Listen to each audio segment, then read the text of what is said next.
ყველაზე მეტი პრობლემა ინფექციური დაავადებებია მაინც, იმიტომ რომ გვაქვს ჩვენს გვინდა თუ არ გვინდა, გვაქვს ჭირის შემთხვევები, რომელიც საკმაოდ ბევრი იყო, ეხლა ბოლო ხანში შემცირდა ენტეროვირუსი, რა თქმა უნდა, ნოდებული არის. თბილისშია გავრცელებული დაავადება, ბაბეზიოზი, ეს თქვა ძიმედ ინფექციური დაავადებებში გადის. გამტანით კიპა არის, მაგი პარაზიტია.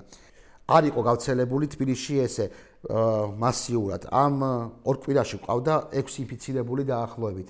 ეგ კატასტროფულად დიდი მაჩვენებელია. ანუ მოხდა ის, რომ თბილისში კიპებიც კი ინფიცირებულები არიან კომპიუტერული დაავადებით და საზრდოქვეშ აყენებენ მინიატურულ ძაღლებს. ან დიდ ძაღლებს უშუალოდ არ აქვს ვის უკმეს ის ცხოველი. ანუ ოქტომბერშიც გააქტიურებულია შემოდგომა, კი. შემოდგომა უფრო აგრესიულია. შემოდგომაზე ყველაზე აგრესიული სეზონი ახლა այդ კიპების. რეჟიმი საერთო ადამიანთან. აქედან გამომდინარე, სეზონი როცა არის, დამუშავება უნდა მოხდეს აუცილებლად, კბენა არ მოხდეს ცხოველის, კონკრეტულად მოსკიტის მიერ. ეგ არის ერთი პრევენცია. ის ვაქცინები სამწუხაროდ საქართველოს ჩვენ არ გვაქვს. ამიტომ უნდა მოხდეს რამენაირად დამუშავება ცხოველის, რომ არ მოხდეს ინფიცირება. მაგალითად, ყველა რეგიონშია შემთხვევები. კახეთში ძალიან ბევრი ხდება, თბილისში ძალიან ბევრი ხდება და ინკუბაციის პერიოდი არის ძალიან დიდი. დღეს უკმინა და ხვალე დაემართა, არა, შეიძლება 6 თვის მერე, წლის მერე გავიგო ინფიცირებულია ცხოველი.